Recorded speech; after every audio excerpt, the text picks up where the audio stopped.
Little Red Riding Hood. Animals and birds have been adopted as symbols by nations from antiquity. The exact manner in which certain countries became associated with certain symbols is not always plain, but a few of them are traceable and are of importance to us as we study the symbology of the much-loved story Little Red Riding Hood. If we understand that the Saxon folktales are intrinsically messages to us in code, we must establish an index or alphabet by which we can decode the story. England is widely represented as a bull. In cartoons, John Bull with the Union Jack as a vest is the universal figure for Great Britain. From our study of Jack and the Beanstalk, we have discovered the origin of this nomenclature, the bull or cow being the symbol for the tribe of Ephraim. Russia is a bear, the United States has adopted the flying eagle in its heraldry, and we have since treated with the lion found upon the flag of Scotland and also upon the royal coat of arms of the British monarchy, which stands for Judah and the House of David. There are countless references in the Bible to Judah as the lion, and Jesus himself is referred to as the Lion of the tribe of Judah. It is of interest to us here that John, in his description of his view of the throne of heaven, speaks of 4 beasts which were around the throne. The first beast was like a lion, and the second beast like a calf, cow or bull, and the third beast had the face of a man, and the fourth beast was like a flying eagle. We have already seen how 3 of these creatures are adopted as symbols by 2 of the leading nations of the earth today. Is there some connection between these vibrant creatures that hover around the throne of heaven and the countries which have adopted them for national emblems? There undoubtedly is, but let it suffice here to note that the nations of the world are identified by certain symbols taken from the animal world. There are a few exceptions, the harp of Ireland being a notable one. The harp is an emblem, however, for the throne of David, the original harp belonging to David being brought with Jeremiah as he fled with the daughters of Zedekiah from pillaged Jerusalem in 580 BC. This telling symbol, proudly displayed upon the flag of Ireland, speaks more loudly than words of the role the Emerald Isle has played in the destiny of both Judah and Israel. We shall focus attention upon one country, or one city, of Europe, to which a variety of symbols has been applied. There is the modern caricature of the boot given to Italy because its outline upon the map suggests a boot. Rome today is called the City of the 7 Hills, a name which is as old as the city itself. It is by this characteristic that we find the city defined in the Bible. The 7 heads of the beast are the 7 mountains on which the woman sitteth. Revelation chapter 17, verse 9. By this method we may identify the woman, mystery, Babylon the Great, the mother of harlots and abominations of the earth, with Rome. In this chapter of Revelation, the various natures of this woman are dealt with, and by a study of this many-sided creature, we find that she has a military, a political, an economic, and an ecclesiastical makeup. In the drama of history, she has played upon the stage of the world in all of these roles. We shall see in the story of Little Red Riding Hood how all 4 phases of Rome's power affect Israel. We shall therefore look back into the very beginnings of Rome, to the legend of the founding of the city upon the banks of the Tiber, at a time fixed at about 753 BC. The story of Romulus and Remus is too well known to dwell upon in full detail, but let us recall that one of the daughters of the royal house of Latinus, into which family Aeneas of Troy had married, had twin sons. A tyrant king who had usurped the throne had the babes thrown out upon the banks of the Tiber. A she-wolf found the infants, carried them to a nearby cave, and nursed them. A shepherd named Faustulus came upon them, took them home with him, and raised them to manhood. They overcame the usurper of the throne and set themselves up as rulers. To celebrate, they decided to found a new city. In a quarrel over the site of the city, Remus was killed, and the site selected by Romulus on the Palatine Hill overlooking the Tiber was the one chosen. The city, of course, was named after him. It was called Rome. Thus Romulus, who was nursed at the teats of a she-wolf, was the founder of Rome, and the wolf has always been adulated by the Romans for the part it played in the origin of the city. With this in mind, let us approach the story of Little Red Riding Hood. Next to the girl herself, the most prominent characterization in the story is that of the wolf, who meets her as she goes along the way to her grandmother's home. We get a picture of a guileless, happy girl, who little suspects the design which the wolf has upon her when they meet. We have already become acquainted with the little girls who set off through the woods in the person of Snow White and of Gretel, and we have discovered in them symbols for Israel. More properly, Little Red Riding Hood has the happy, laughing character of Isaac, whose name means laughter. And Sarah said, God hath made me to laugh, so that all that hear will laugh with me. Genesis chapter 21, verse 6. Although Little Red Riding Hood inherits some of this happy, sunny nature, for the purposes of this story she shall be likened to the children of Israel, who set off so long ago on their journey through the wilderness to the Isles of the West. With the opening of this story, we find the mother of Little Red Riding Hood sending her off with a basket through the woods to see her grandmother. By the very nature of her journey through the woods, we can identify the girl as Israel. But who is the mother in this new setting, and who is the grandmother? Their true natures will be revealed to us as we continue. The story is almost too well known to recount. What child has not heard it at his mother's knee? The general appeal of this tale is unequaled in fairy lore, yet few there are who, hearing it, suspect the hidden message it contains. We shall touch upon such portions of it as shall give us a glimpse of its theme. Having decoded the character of Little Red Riding Hood as Israel, and the wolf as Imperial Rome, we can readily see that the central theme of our story revolves around the relationship of Israel with Rome. Since the wolf was associated with Rome from the time of its very founding as a city, we can judge that this symbol incorporates all of Rome within its usage.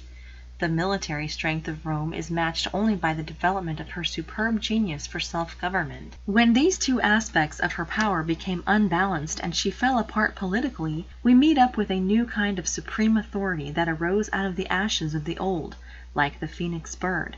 This was the Rome that produced the papacy and covered all of Europe ultimately as the Holy Roman Empire.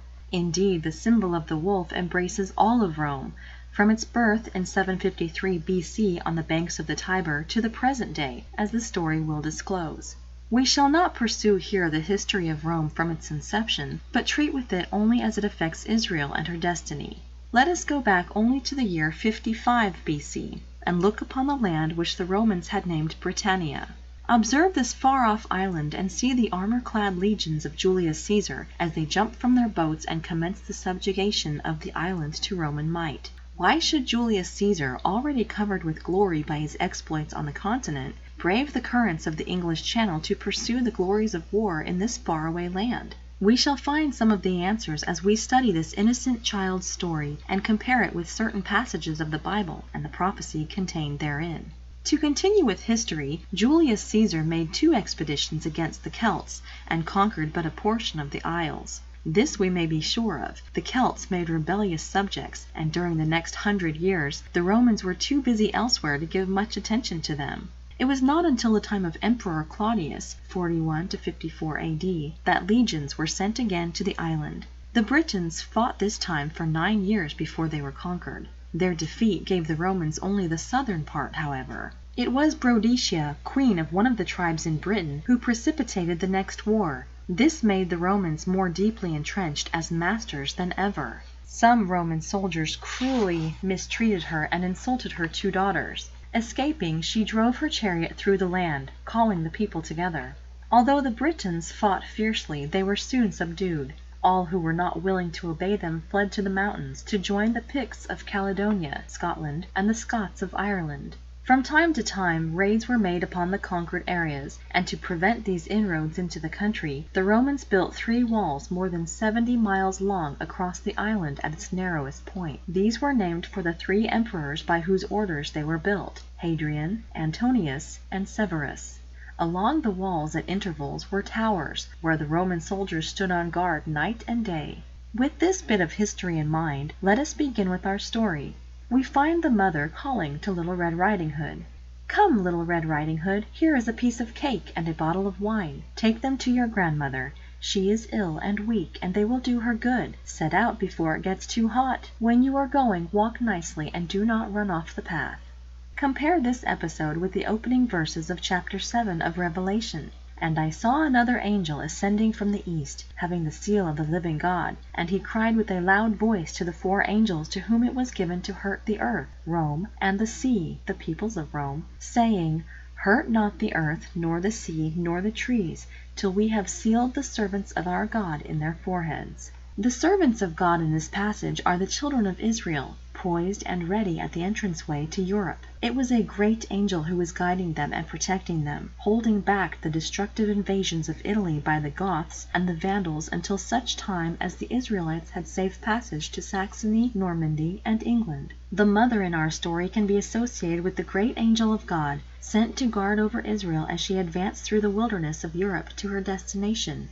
This great miracle of timing was witnessed by John, as he beheld future events being revealed to him by the ascended Jesus. The angel of God, seeing and knowing all things according to God's plan, knew that many of Israel had already arrived in Ireland and England. During the time of the bondage of the children of Israel in Egypt, she had watched the escape of many of the Zerah branch of the house of Judah to Troy, to Greece, to Latinus, and to the isles of the west. This same protecting angel watched over the escape of Jeremiah and Baruch from conquered Jerusalem. Forced into fleeing to Egypt, they made their way together, accompanied by the daughters of the king, Jeremiah chapter 43, verses 6 and 7, to Ireland, thus carrying out God's plan that the throne of David should have an heir.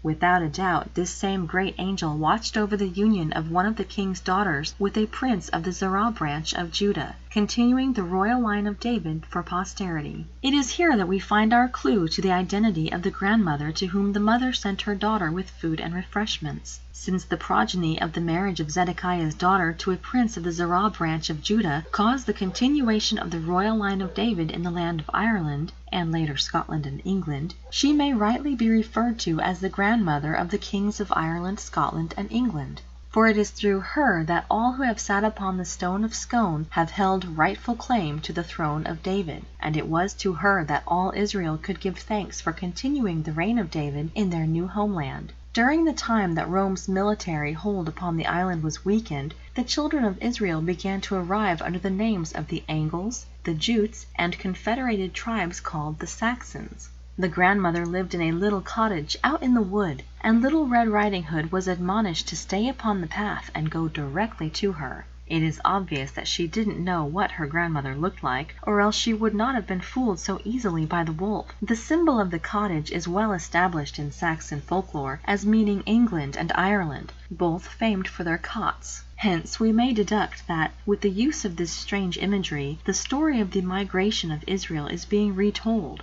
the escape from her place of captivity in Assyria to the land north and west, England. Just as Little Red Riding Hood entered the wood, a wolf met her. Little Red Riding Hood did not know what a wicked creature he was, and was not at all afraid of him. It will be remembered that, by a series of questions, the wolf found out where Little Red Riding Hood was going. All the time eyeing her, the wolf thought to himself, "What a plump mouthful! She will be better to eat than the old woman. I must act craftily so as to catch both." We are familiar with the part of the story where the wolf induced Little Red Riding Hood to go off the path into the wood in search of flowers, while he scampered to the grandmother's cottage. Pretending to be the granddaughter, he knocked, entered the door, and ate the old woman up. The eating of the grandmother is represented in history by the attempted conquest of England by Julius Caesar, an attempt to take by force the land destined to receive the children of Israel. The grandmother was a little hard to digest in the wolf's stomach, which is to say that, although England fell nominally under the control of Rome's military rule, she never actually reached Ireland or Scotland, nor did she thoroughly digest that part of England which she had gobbled up. Ireland and Scotland, for over 1,000 years to secretly nurture the throne of the House of David, were never actually subservient to Rome. The transfer of the Stone of Scone from Scotland to England by Edward in the year 1296 marked the final transfer of the House of David to its present resting place, London. He cropped off the top of his young twigs and carried it into a land of traffic. He set it in a city of merchants, as related by Ezekiel, from Ezekiel chapter 17, verse 4. This transfer came at a time when all of the children of Israel had arrived in England and were ready to again unite into a nation and a company of nations, as promised by God to Abraham so long before. The next phase of the story marks another page in history. The wolf, having eaten the grandmother, donned her gown and cap and covered himself in her bed. Upon the arrival of Little Red Riding Hood, Israel, she was amazed to find the door of the cottage, England, open. Then began the famed set of exclamations made upon sight of the wolf. "Oh, grandmother, what big ears you have!" "Oh, grandmother, what big eyes you have!" "Oh, grandmother, what large hands you have!" "Oh, grandmother, what big teeth you have!" At this point in the story the listening child was wide-eyed and expectant, but Little Red Riding Hood suspected that it was not her grandmother who lay in the bed. It is incongruous to believe that she was completely deceived by the wolf. This act in the drama of Israel's adventure is reflected in the sending of Augustine to England in 596 A.D., a time when most of the Israelites had arrived on the English shores. The military power that was Rome's had given way to a new hierarchy of the papacy in Rome. With the desertion of Rome by Constantine and the setting up of his throne in the east, the rulership of Rome was taken over by the bishops. The temporal reins of government, which had been with the emperor, now gravitated to the Bishop of Rome, who came to be known as the Pope. With this change in garments, like the wolf who donned the nightgown, the greed that was Rome's reached out again for Israel and for habitation. In the person of Augustine, Rome reached out again toward England. Augustine was received in England not without much skepticism and not without rejection. It is true that he won Ethelbert, the Saxon king of Kent, to his cause 597 A.D., and with the king 10,000 of his subjects accepted the spiritual sovereignty of Rome and the Pope. Not versed in the facts, Ethelbert did not question the statement by Augustine that Peter had founded the church at Rome. He was unaware that Peter actually had been stationed in Babylon and probably had never seen Rome. 1 Peter chapter 5 verse 13. Ethelbert was so won over by the priestly costumes and the appearance that Augustine and his fellows made that he agreed to persuade his friends to the north into the new order. These were the Celts of the north, who had been Christians for hundreds of years before the coming of Augustine. There is today a famed oak in Worcester called Augustine's Oak, which was the scene of his rejection by these wary prelates of early Christianity. Using tact, Augustine asked only 3 things of them in allegiance. First, that they should celebrate Easter in the Roman manner. Secondly, that they adopt the Roman rite of baptism. And lastly, that they join with him in the conversion of all the Saxons to the Roman faith. Upon the advice of a hermit, everything that Augustine asked was flatly refused. But in their naivety, these few Saxons of Kent had opened the way for the Roman Church in England. Little by little England succumbed to this subtle influence from a foreign land. The culminating action was in 668 A.D., when Pope Vitalian appointed Theodore of Tarsus as Archbishop of Canterbury and ordered all services said in Latin. From that day onward until the day of John Wycliffe, the Bible was a closed book to Englishmen in their own land. This victory of the Roman spiritual regime in England is symbolized in our story by the eating of Little Red Riding Hood by the wolf being Rome in a different garb. The climax of the story came when the wolf, who had eaten the grandmother, ate up Little Red Riding Hood too. Just how the two kept alive in the stomach of the wolf is not explained, but they did. And this factor is eloquent of the status of Israel today. Alive, yes, but deep within the stomach of the wolf, as we shall see. It is a matter of wonder to the child, hearing the story for the first time, that Little Red Riding Hood and her grandmother could remain alive in the stomach of the wolf. Equally so, it is a source of wonder that Israel and the throne of David are in full existence in the world today. No wonder she has lost all memory or consciousness of being Israel. In this connection, it is well to consider the hood that Little Red Riding Hood was given to wear. A hood is a cloth piece thrown over the head, oftentimes to hide one's identity. The hooded knight of old was one whose name was unknown, who often battled fiercely while incognito. In the art of falconry it was customary to place a hood over the head of the falcon until the prey was spied, and then the hood was removed and the bird freed to fly to its mark.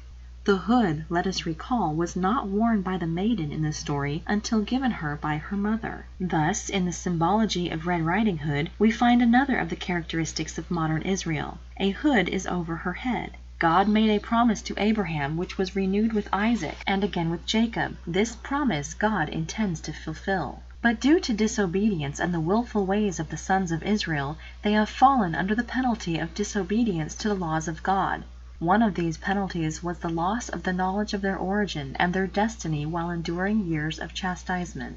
Only today, after the passing of centuries of hardship and struggle, is Israel discarding her hood. One by one, those of Israel who are called and chosen and faithful are awakening and becoming aware of the rich heritage that is theirs in God. Through our study of other Saxon folk tales, we have obtained vivid glimpses of the pages of Israel's history, and we have seen how Israel made 3 separate attempts to lift the yoke of spiritual bondage placed upon her neck by Rome. The military yoke of Rome had been lifted when the Goths and the Vandals descended upon Italy and pillaged her cities, even the sacred city of Rome itself. It was in the interval that Rome's martial might was broken and the papacy rose to power that the children of Israel passed safely over to England and settled there. In hardy Saxon manner, Henry VIII broke the religious ties that bound England to Rome, and in France it was King Francis the Fair who in 1303 A.D. rejected allegiance to Rome. It was Francis who toppled the throne of the Pope at Rome and set up his own Pope in France, creating the first threat to the prestige and sovereignty of Rome in northern Europe. Finally, it was another Frenchman, Napoleon Bonaparte, who in 1798 marched on Rome and took the Pope prisoner, thus marking the end of the political supremacy of the papacy. However, that other facet of Babylon's hold upon humanity, the economic aspect of this creature, is still present with us, and its octopus-like grip has reached out to control every corner of the earth today. A description of this enslavement is found in the 18th chapter of Revelation. In this sense, all nations have drunk of the wine of the wrath of her fornication, and the merchants of the earth are waxed rich through the abundance of her delicacies. Revelation chapter 18, verse 3. There is no better description to be found anywhere of the state of the world today. War is indeed a lucrative business, and the merchants in guns and ammunition selling on all sides are merchants of war and destruction, agents of Babylon. In this respect, Israel is still prisoner within the stomach of the wolf, and seemingly there is no help for her. However, the story of Little Red Riding Hood had a happy ending. When the wolf appeased his appetite, he lay down again in bed, fell asleep, and began to snore very loud.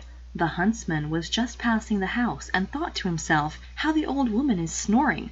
I must just see if she wants anything." So he went into the room, and when he came to the bed, he saw that the wolf was lying in it. "Do I find thee here, thou old sinner?" said he. "I have long sought thee." Then, just as he was going to fire at him, it occurred to him that the wolf might have devoured the grandmother. So he took a pair of scissors and began to cut open the stomach of the sleeping wolf. When he had made 2 snips, he saw the little red hood shining, and then he made 2 snips more, and the little girl sprang out, crying, "Ah, how frightened I have been! How dark it was inside the wolf!" And after that the aged grandmother came out alive also, but scarcely able to breathe. In Saxon story form, here is another account of the first resurrection, Revelation chapter 20, verses 5 through 6. We will readily recognize the rescuing huntsman as Jesus the Christ, who knows well the machinations of his ancient enemy, that old serpent which is the devil and Satan, who by his intervention shall be taken from the earth and properly dispatched into the bottomless pit. Revelation chapter 20, verses 2 to 3. And the Lamb shall overcome them, the kings who received power from the beast, for he is Lord of lords and King of kings, and they that are with him are called and chosen and faithful. Revelation chapter 17, verse 14. The entry of the huntsman through the door of the cottage can be likened to the imminent return of our Lord, as related in Luke chapter 21, verse 27. And then shall they see the Son of Man coming in a cloud with power and great glory. The knife or scissors with which the huntsman opened the stomach of the wolf can likewise be found symbolically expressed in the Scriptures. In the description of Jesus by John in the 1st chapter of Revelation, he is depicted as standing in a long robe that reached to the feet, and tied about the waist by a shining golden girdle. His face and his hair shone with the brightness and sparkle of the sun itself, and his eyes also sparkled as though of fire. His feet, his whole figure shone out ablaze with light, so bright that the eyes could scarcely behold him. When he spoke to John, it seemed that his voice sounded sweet and rich and melodious as the sound of many waters, and he had in his right hand 7 stars, and out of his mouth went a sharp 2-edged sword. Revelation chapter 1, verses 12 through 16. This word picture of the Master Jesus is in its simplicity one of the most eloquent descriptions of Jesus that we have. John was physically overcome and swooned at the feet of Jesus at the sheer power of his awesome presence. Such a vision as John had is a true vision of the cosmic Christ, who at his appointed hour shall come to rescue his own. His words at his coming will lash out like lightning, free the overcomers from the fateful grasp of the beast, the wolf of our story, and raise them with him into the glory of the resurrection.